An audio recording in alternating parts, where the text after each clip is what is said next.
Welcome to the UCM Interface Bible Study dito sa 702 DZAS FEBC Radio TV. Agapay ng Sambayanan. Isa itong conversational expository Bible study program hatid sa inyo ng UCM Interface, ang Young Adults Ministry ng Union Church of Manila.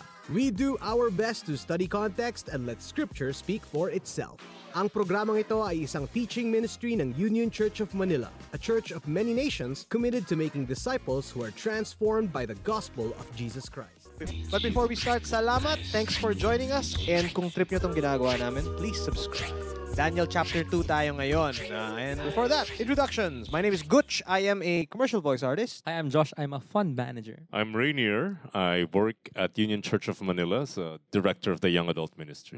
Hi, I'm Percy. Okay, so, ano nung nangyari sa chapter 2 naman? Anong chunks natin? This is a very long chapter, 49 mahaba verses. ito. Pero unahin natin dito is sa verses 1 to 13, yung the king had a disturbing dream. Okay. Tapos niyan, sa 14 to 23, Had a kung bad paano dream. na ipakita o na-reveal yung pangarap, hindi pangarap, panaginip. Panaginip ng hari. Iba yung pangarap eh. Aspiration yun eh.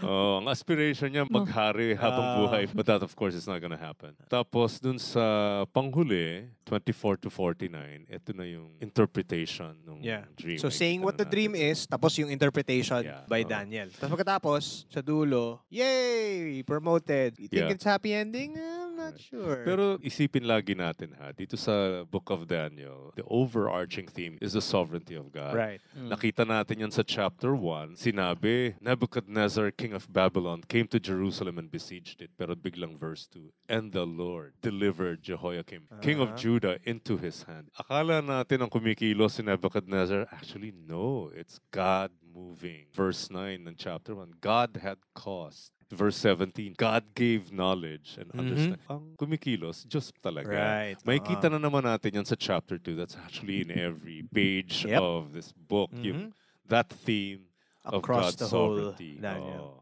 Okay. Simulan na natin itong First pag-aaral natin. Sa Okay. verses 1 to 13, dito nagkaroon ng isang very disturbing dream. Pero bago natin tunghayan yan, meron tayong dapat ma-resolve muna dito. There's a chronological note here. Ano ba yung sinasabi sa verse 1 kung kailan naganap to? In the second year of the reign of Nebuchadnezzar. Okay, second year nung reign ni Nebuchadnezzar, nung nagkaroon siya ng isa o maraming panaginip. Dreams nga. Plural. Maraming panaginip. But it happened on the second year of his reign. Ito, we're just geeking out here. Kasi medyo meron tayong problema dun sa chronology ng events. Kasi sinabi rin sa verse 17 na meron ng sariling bahay itong si Daniel. Itong mga enchanters, astrologers, etc. Meron din kanya-kanyang mga bahay na itong mga to. If you have your own house, hindi ka na nakatira sa palace, sa simula ng chapter 1, sinabi doon na parang 3 taon silang magte-training. So bakit graduate na siya by Bakit then? second year pa lang nung reign? Anto, may advanced placement exam na ipasa ba si Daniel? Ang dapat lang nating intindihin dito, how they reckon time. Halimbawa, the first year of Daniel's training was the year of accession ni Nebuchadnezzar. Sabihin, yun yung taon na naging hari siya. Ang second year ng training is considered the first year. So the last year of training, graduation, ito na yung simula ng second year ni Nebuchadnezzar kung kailan nagkaroon siya ng maraming panaginip. Okay. Para lang ganito yan eh. Kung meron kayong mga kaibigan na Koreans, pag tinanong nyo siya kung ilang taong ka na, sabihin nila, Korean age. Iba kasi ang Korean age. Ang Korean age is the year you were conceived. That's your first year. Di ba tayo? Pag Pinanganak na. pinanganak na, Zero. tapos Parang ganun yung zero start. yun. Tapos isang taon ka na kung pumata ka na dun sa the day you were born.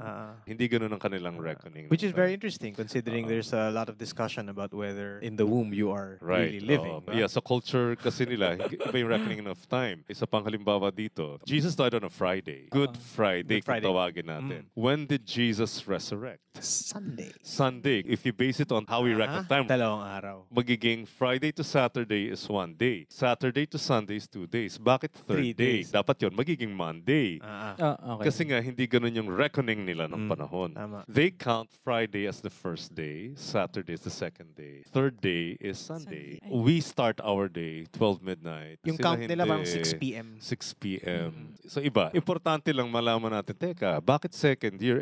Di ba dapat 3 years yung second year pa lang to ni Nebuchadnezzar? Anyway, so balikan natin yung kwento. Ilang panaginip ito? Marami. Maraming beses siyang nanaginip. Pero parang pare-pareho kaya yung panaginip? He says in verse 3, I had a dream. So it might be the same dream. Baka nga pare-pareho. The same over dream and over na again. paulit-ulit. So this could be a recurring dream. Ilagay niyo yung sarili ninyo sa pwesto ni Nebuchadnezzar that you have been dreaming of exactly the same thing. I don't have an experience na ganun, but I have a really good friend. Yung recurring dream niya for a long, long time, years, kinakain siya ng shark. Oh. Paulit-ulit. Years. Can you just imagine having this recurring dream? Anong mararamdaman mo? Stressful. Oh, grabe. Hindi siya Oo. random. Kasi, diba? Paulit-ulit, Paulit-ulit. oo. And Oo. very detailed. At saka kapag ganun, parang iisipin mo, anong mensahe nito? Mhm. Anong gusto ipahiwatig nitong panaginip na ito sa akin? Kaya anong naging solution niya sa verse 2? Pinatawag yung mga Magician, enchanters. Pinatawag niya lahat yon. Sa verse 4, unang sinabi ng mga enchanters na to, sabi nila, ano yung dream? Pero anong sabi ng hari? Kailangan sabihin mo rin sa akin kung ano yung dream. Sabihin niyo muna sa akin kung ano yung dream, tapos i-interpret ibig niyo na rin. sabihin. Para namang kakaiba to. Bago kayo mag-interpret, sabihin niyo muna sa akin kung ano yung napanaginipan ko. Bakit naman napakahirap? Kung gusto mo lang naman malaman yung interpretation, Sabihin mo na lang yun. sabihin mo na Oo. lang. Bakit sa pagkakataong ito, hindi ganun ang sistema niya. Parang prof sabihin na, mag-exam tayo. Mag-exam tayo, hulaan nyo kung anong nasa isip ko at sagutin ninyo. Bakit ganun? Remember, this is a recurring dream. It's probably the same dream na paulit-ulit niya napapaninipan. Parang supernatural. Level Ano ba talaga ang mas madali? Level 100 Mas wizard. madali yung Hulaan interpretation. mo ba kung ano yung napanaginipan ko o yung interpretation? Yung interpretation, mas madali. Interpretation. Bakit mas madali yung interpretation? You can make up things naman eh. Pwede mo lusutan yun eh. Ang hindi mo kayang lusutan dito ay sabihin mo sa akin kung ano yung napanaginipan ko. So therefore, that would prove what? Yung galing nila, I don't know. Doon mapapatunayan kung gaano silang kahusay talaga. Kasi kung kaya mo rin lang naman sabihin sa akin kung ano yung napanaginipan ko, ano ba naman yung interpretation? Magagawa mo yan, di hamak. Ganitong kaimportante para sa hari malaman kung ano yung kahulugan ng panaginip na to. Hindi ko kailangan dito yung basta-basta lang na Mambobola. o tatawag mo lang yung kung sino-sinong psychic. Hindi yun ang kailangan ko dito. I need an expert. Ngayon, pag hindi rin lang kayo expert, mamatay na kayong lahat. Diba? So ano nga ba yung parusa kapag... Diba? Actually, interesting yung landscape nila. Yung buhay mo parang, yay, comfy, mga fiesta ka. Tapos biglang the next day, by the whim of the leader, we're dead. Surprise exam life or death. Diba?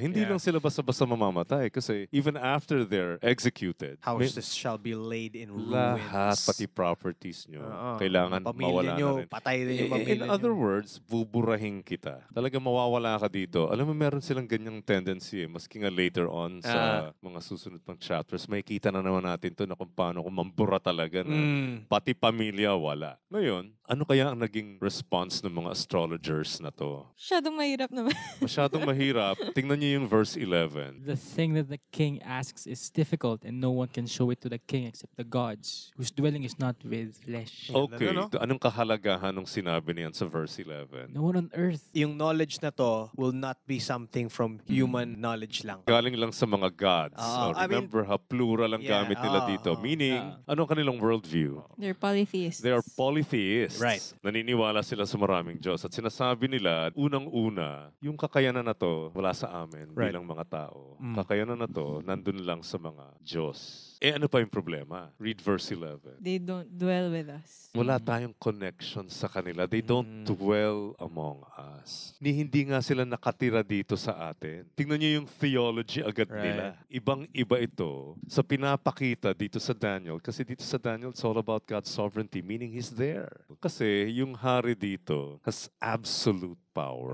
Right. Okay, punta ngayon tayo dun sa verses 14 to 23. Paano nakarating kaya kay Daniel yung balita? At ano ba yung balitang nalaman niya? Sino yung naghatid ng balita? Si Arioch.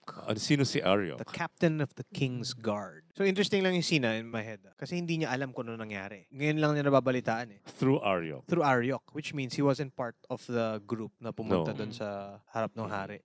Pero si Daniel, kagagraduate lang, hindi na... Wala sa radar. Nawawala sa radar niya. Pero nakarating pa rin yung balita through Arioch. Pero ano yung unang ginawa ni Daniel nung natanggap niya yung balita? Verse 14. He replied with Oo, prudence and and discretion. Kalmado. Kasi he spoke with Chill. him with Prudence and discretion. wisdom. Bata pa to ha. Kailangan ko ng Oo. ganito. Kung sabihin nating tama yung mga scholars na sinasabi nila nung pagpunta ni Daniel doon 15. 3 years later, 17, 18, di ba? 17, 18. Bata pa rin. Pero tingnan niyo kung paano makipag-usap. Parang adult na. Di ba? With wisdom and tact. You know, there's really something about this kid. Nakahanga-hanga. Kasi kung ako yan, naku po, sumabog na yung... Papatay na kayo. Papatay Oh na my tayo. God.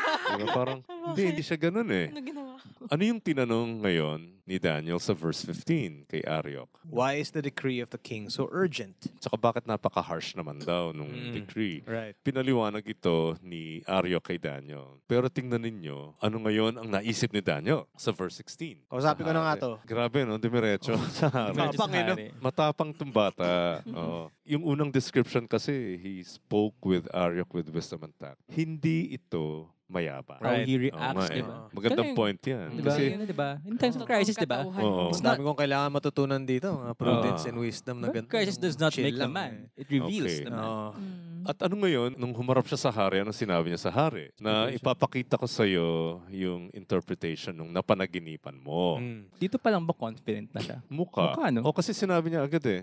Then the mystery was revealed to Daniel in a vision of the night. Oo, alam naman niya wala pa sa kanya. Oo nga eh. Klaro naman sa kanya. Oo. But he's just very confident That He will know. that God will somebody listen. will give it to him. Ang ganda nga, di ba? Yun yung punto dito. So sa verse 17, ano yung unang-una niyang ginawa pagkatapos niyang kausapin yung hari? Tinawag yung friends. Well, return to his house. Itong punto na to, nalaman natin, graduate na siya kasi may sarili na siyang tirahan. Pumunta siya dun sa kanyang bahay at kinausap niya sino? Hananaya, Si Hananaya. Mishael, at Saraya. Mishael. Mga Okay. commandment training. Azariah. Okay, ito yung mga original names nila kung napansin niyo, no? Ayan, Yung nga eh. ginagamit yung Ah. original names nila. And told them to seek mercy. Mercy. Bakit mercy ang hiniling niya na hingin natin to sa Diyos? Again, how do we define mercy? Minsan nako-confuse tayo dun sa grace at mercy. Grace means Getting something you don't deserve. mercy is You don't get what you do deserve. you are not given what you deserve. Which is usually a negative. Diba? That's why they're pleading for mercy. Pero bakit sa Diyos mo hihingin yun? Si Nebuchadnezzar yung magpapapatay sa'yo. He knows who's in control ultimately. Right. Si Nebuchadnezzar, wala naman kasi talaga yan eh. Ang talagang may control dito ng buhay at kamatayan ko, si Yahweh. Kaya sa Kanya tayo lalapit. Let's ask God for mercy. Kaya nga mercy ang hiningi niya so that he and his friends might not be executed with the rest of the wise men of Babylon. Dahil doon, nung kinagabihan, 19. anong nangyari sa verse 19? The mystery was revealed. The dream itself was revealed to Daniel In the vision of the night. in the form of a vision. Right. Parang yung biglang nagkaroon ng hologram. Naalala ko lagi dito yung Star Wars. Di ba si Princess Leia? Yung mga ganun. Di ba? Siguro parang ganun na nakita niya sa isang vision. Yung mismong detalye nung nakita ni Nebuchadnezzar sa panaginip niya. At ano ngayon ang naging response ni Daniel dun sa pinakita ng Diyos sa kanya? He blessed the God of heaven. Grabe, no? Ang naging response niya is Praise God agad. praise. Yeah. Hindi yung, ay, alam ko na, takbo na ako. He took time. This is a beautiful, Tingnan natin kung ano-ano yung mga exhortation. sinabi niya dito sa prayer na ito. Sige, let's go through it. Blessed be the name of God forever and It's ever. the name of God. Walang iba. He's acknowledging that There's only There's one only God. one. there's only one God and He reigns forever. siya ang may control ng lahat. Again, the theme about sovereignty, andito na naman. Right. And to him, to his name, belong wisdom and might. Nagbago ba yung tingin niya sa Diyos? Still the same. It's still the same. Baka nga tumatag pa eh. Kasi ngayon, he's put in a different setting. His faith now in Yahweh is being challenged. Pero ang ganda pa rin ng pagkakilala niya sa Diyos. Ano pa yung sinabi niya dito sa verse 21? He changes times and seasons. He removes kings and sets up kings. He gives wisdom to the wise and knowledge to those who have understanding. Okay, probably 17 or 18. Ganun kabata. But he understands that every Lilipas. event in history is controlled by Yahweh. By Yahweh. It's just Oo. another one of them. O nga kasi it's God who determines when in history certain events should happen. How long, how short. He determines everything. Oo. That's the whole point. He removes kings and sets up kings, even the kings who are against him. It's all in his control. Hindi siya affected kung ayaw mo ba sa akin, okay, dyan ka lang. Okay lang. Tatanggalin din naman kita. Ako naman mag-set sa'yo eh. Kasi ikaw ba naman, ikaw na pinakamakapangyarihan sa lahat. Di ka na talaga ma-apektuhan ng mga bagay. Sana nga ganito yung pagkakilala ko Oo sa nga Diyos, eh. ganitong kalalim. Oh, Yung parang bata hindi na ako kaya kinakabahan masyado lagi. Paano niya pinaliwanag yung wisdom ni God in 21? He gives wisdom to the wise and knowledge to those who have understanding. Ibig sabihin, He is the source. source. Again, binibigyan niya ng acknowledgement na nalaman ko tong mystery na to, hindi dahil nag-training ako Hindi dahil magaling ako. sa royal school. Nakuha ko lang to dahil ang source of wisdom ko ay si Yahweh. Mhm. Malinaw na malinaw sa kanya yan. This is never about Him. Ano pa? He reveals deep and hidden things. He knows what is in the darkness and the light dwells with him. At ang kahit hindi natin nakikita niya. Lahat na expose sa kanya eh. No? Everything is Oo. exposed. Oo, You walang cannot pwedeng hide maitago. anything.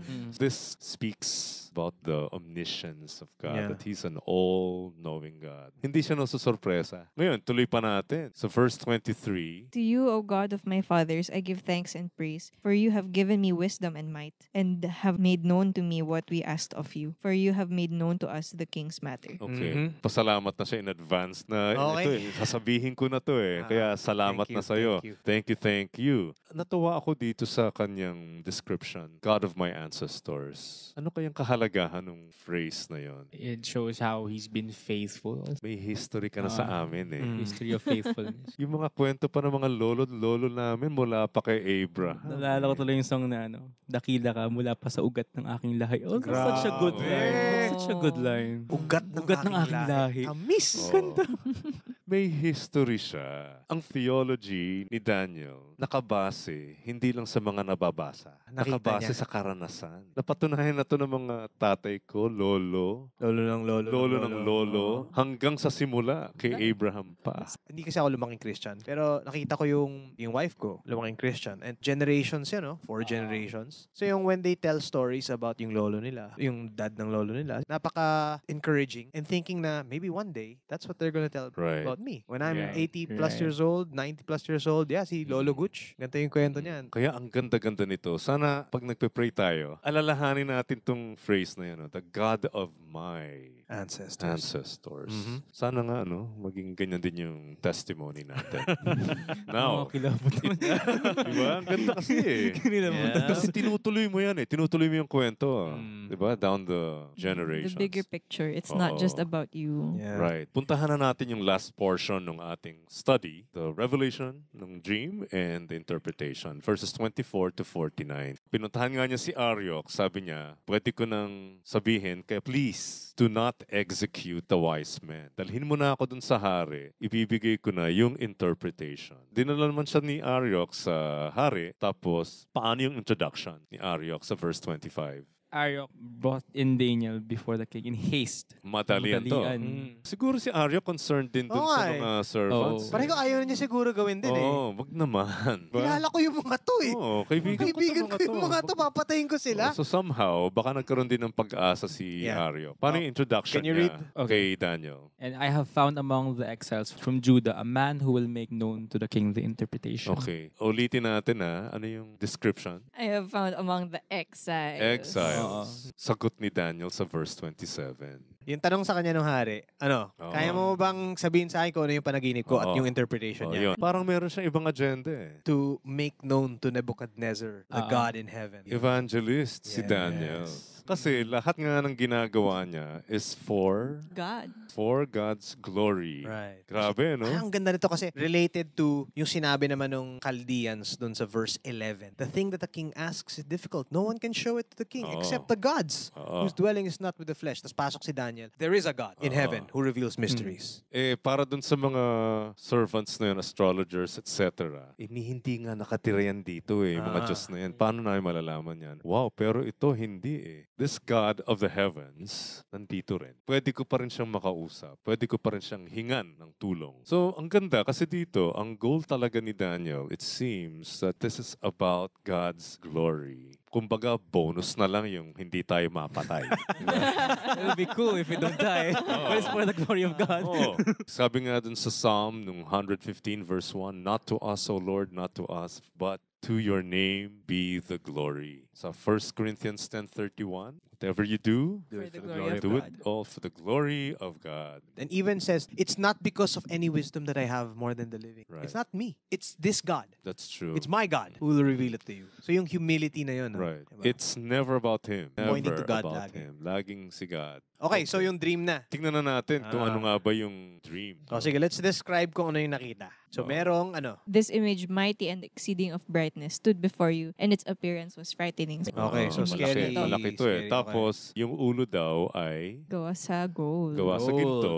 Yung Mhm. chest and arms, Silver. silver. Tapos yung chan hanggang dun sa thighs. Bronze. Bronze. Okay? Tapos yung kanyang hita hanggang paa. Iron. Partly of clay yung paa. Oh, parang may halo, no? Mm, May may halo. clay, merong... Pagkatapos, may nangyari. May Meron bato. daw. Merong isang malaking Kolosal, bato oh. na inukit kung saan at hindi kamay ito ng tao. So, if it's not done by a human being, anong suggestion? It's someone divine. Divine, okay. yeah. So, okay. yung bato anong na to- ginawa? Tinamaan yung Paa. And sinira ito. paa, medyo siya yung pinaka mahina eh. Kasi may clay. Right. At saka kung papansinin ninyo, nagsimula sa gold, Nag-downgrade. parang nag-downgrade yung value Ah, ah. ng metal. Pababa ng Diba? pababa. Tapos ito pang bato na to, tinira pa yung paanan. Ano nangyari doon? Bumagsak ang lahat. Naturog lahat. Ah. Became like chaff. in Ano yung floors. chaff? Kumbaga sa atin, ito yung ipa. Yung mga ipa-ipa na yan, yan yung madaling tangay ng Wala hangin nang eh. value. Oo, wala na. Tsaka madaling hipa na ng hangin. Right. Nakakatawa lang na parang biglang nag-disintegrate. Oh, Alam mo yun? nag-disintegrate into something of no value. Hindi lang siya broken piece. Well, kasi parang malaking statue. Parang maganda nga siguro tingnan ito eh, no? Kaya lang, nawasak. Imagine Tapos- gold disintegrating. Oo, hanggang sa hinipa ng hangin and Not a trace of them wala. could be found. Not a trace. Wow. Pero yung Pero bato, yung bato, naging bundok Great na, Fell the Pinuno whole yung earth. mundo. wow, it's a mountain that filled Mm. the entire earth. it's a very specific dream. Hindi mo pwede bula-bula. Oo, oo. Yung mga, I mean, yung kaninang sinasabi ko about a shark. eh. habang nakikinig siguro yung hari dito, ano kayo nararamdaman ng hari? Sakto to! Mind blown. Jaw drop. Paano mo nalaman lahat yan? Anong meron ka? Pero nilinaw niya yun eh, para isipin agad ng hari, hindi to galing sa akin galing to kay It's Yahweh. not my wisdom. Ngayon, sasabihin na niya yung interpretation. So now this is from verse 36. Oh. First, I really like this verse. Sa 37, You, O King, the King of Kings, to whom the God of heaven has given the kingdom, the power, and the might, and the glory. Grabe tong statement na to, You're talking to the head of the kingdom, Oo. and you're telling him na, just so you know, yung lahat ng power mo, hindi sa'yo yan talaga. Binigay lang sa'yo yan ng God na kilala ko. That's all from Yahweh. Matinding political statement siya. Yes. Tapos, di ba may risk na patayan na lahat? Pero, dahil nasabi niya yung detalye ng dream, medyo mapapaisip yung hari. Na parang, wow. Oo, sino ba yan? Seryoso to. And so now, ano yung interpretation? Verse 38, makita natin sa dulo na sinabi niya that, You King. O king, Nebuchadnezzar. are the head of gold. So nilinaw niya, ikaw yung head of gold. Pero Nice. again, isipin natin, pababa yung value. First place, diba? Diba? Pero siya, oo. At saka pinakamataas yung value ng Right. metal niya. Pero, palagi ba siyang hari? After nun, inferior kingdom will come after. And then Oo. another inferior kingdom. Because Nebuchadnezzar is representing here his kingdom, Babylon. After Nebuchadnezzar, magkakaroon ng parang political vacillation dito sa Babylon at hihina yung kingdom hanggang sa mawawala na nga eventually. Pero, kasing majestic, glorious ba? Hindi, inferior. Hindi, eh. inferior na nga eh. Kasi silver na nga lang ito eh. Diba Second yung place. papalit, second place na lang ito. Tapos yung third place, bronze Bronze. na. Bronze na lang, oh. Ah, Pero pwede. makapangyarihan, but not as Pwede na. impressive. And then yung fourth kingdom. Rumupok na. oh, kasi, Thank you na lang na. thank you. Oo. Iron, malakas naman siya na metal. Ah. Kaya lang, may Hindi siya clay eh. Tsaka yung value, hindi ganun kasing taas ng tatlong nauna. Tapos, dito sa verse 41, this will be a divided kingdom. So yung Medyo stability, grandness, bababa. And then, bababa. Hindi rin siya ganun kalakas. Homogeneous. Solid, Oo. Kasi nga, May halo na clay. so the people, sabi sa verse 43, will be a mixture and will not remain united any more than iron mixes with clay. Mukhang magwawatak-watak eventually. Sabihin ko na ngayon yung traditional view, no? Okay. Siyempre yung gold, we know that's Babylon. And what's after Babylon? Persia. Dalawa sila, Persians and the Medes. Joint forces sila eh. Panahon nila Xerxes Panahon sa na 300. Right, right. And also, dun sa kinover natin before sila Esther. After the Persians and Medes, sino? Greece. Greeks, Oo, the so Greeks. this is the Greek Empire. So this is the panahon ni Alexander the Great. Oh, after the Greeks, The Romans. Roman Empire. Right. Sila Julius Okay. Caesar. So that's a traditional view and I subscribe Yeah. to that view. Mm. Mukhang tama naman siya. Alright, tingnan ninyo yung verse 44 kasi bibigyan niya ng closing itong kwento eh. Nung panahon ng mga to, ng mga haring ito, may gagawin ng Diyos. So this is the part na, di ba yung sa dulo ng May vision, rock. may rock. That rock was actually cut out of a mountain but not by human hands. Binasag yung paa, Oo. hulog yun. Disintegrate. Oo. That was after nun, the rock became a mountain. So ano yung interpretation nun? May gagawin ng Diyos. He will set up Kingdom that will never be destroyed. a kingdom that will last forever. Mm. Ito rin yung kingdom na wawasak sa lahat ng human kingdoms. Yes. And this kingdom is very different from all these human kingdoms Mhm. because this is a kingdom that will last forever. Cut out Yeah, by no human hand. Exactly. Not by man's effort. makikita na natin dito yung contrast agad eh. Human power versus divine power. Siguro sa puntong to, hindi pa alam talaga ni Daniel yung mga detalye. But what's certain is that God will put up His own kingdom and this kingdom will last forever. The dream is certain and the Mhm. interpretation sure. Ngayon, ano yung naging response ng hari? So now it's verse 46. He fell on his face and paid homage to Daniel and Oh, commanded uh-huh. that an offering be offered up. Ano kayang ibig sabihin ng gesture na yon? Super in awe siya sa nangyari. Sa nireveal sa kanya. Oo. They also, when you offer It's incense for to a person. sacrifice eh. For the Oo. gods. Parang ganun yung dating eh. Parang divine. Possibly, itong gesture na to is just a token of honoring the God of Daniel. Right, Mm. right. This must be the king's knee-jerk reaction. Mm. I need to Wow. give honor This is a to your God. Grabe, ang galing. Bigyan ng jacket. Oh, bawa ko sa'yo, bawa ko sa Diyos mo. Ay, kasi yung next line niya sa 47, truly your God is God of gods and Lord of kings and a revealer of mysteries, for you have been able to reveal this mystery. Okay, etong tanong. Nag-convert na kaya ito sa Yahwism? Oh, gamitin na lang natin yung term na yan. Yeah. Happily ever after na ba to? Hindi, mahaba pa Daniel. Sana tapos na sana sa chapter 2. Tapos na! Kasi dapat nating isipin kung ano yung worldview ni Nebuchadnezzar. Nebuchadnezzar is a Polytheist. polytheist. Maraming Diyos na pinaniniwalaan Yes. yan. So it's very easy for a polytheist to add another God Right. to his pantheon of gods. Naalala ko nga kasi nung may ministry pa ako sa, maski nga sa UP Los Baños, yung mga South Asian friends. Siyempre, pagdating nila sa Pilipinas, na-introduce sila sa Roman Catholicism. Magugulat ka, no? Minsan meron niyang altar sa bahay nila. Meron sila yung mga, the usual pictures ng mga Hindu gods like Sri Ganesh, yung God with the elephant head, Yeah. Durga, yung goddess na maraming kamay. Tapos biglang sa katabi nun, may litrato ng Sacred Heart of Jesus. So ano ngayon ang naging reward? Promotion. At binigyan pa ng maraming regalo. Regalo. Di ba? Tapos, Oh. territory. Goodness, ang bata-bata nito. Bakit siya na-promote? Si Nebuchadnezzar kaya talaga nag-promote. This God who sets up Mm. kings. Any promotion is really from God. Right. Yes, si Nebuchadnezzar. But ultimately, it was God. At ano pa? Meron pa siya mga dinamay. Yung friends. Na-promote din. province. So may damay na to. As we end, as we're living in a world where there are different kings, many of them are against Jesus. Yeah. It's like, lahat ng powers niyo was given to you by God. How does this news na sa ending ng buong history is that magwawagi si Jesus, how Yeah. should that give us confidence as we're living in Babylon Mhm. now? Hopefully you got something out of that. We'll see you on chapter 3. See you guys and thank you very much. Thank you. Yay! Bye. You have listened to the UCM Interface Bible Study here at 702 DZAS FEBC Radio TV, Agapay ng Sambayanan. Please like and subscribe to our YouTube channel, 702 DZAS FEBC Radio TV, and Facebook account, 702 DZAS FEBC Radio. Hear our full episodes on Spotify, YouTube, Apple Podcasts, Google Podcasts, at marami pang iba. Join us at Union Church of Manila, Rada, Corner Legazpi, Makati City.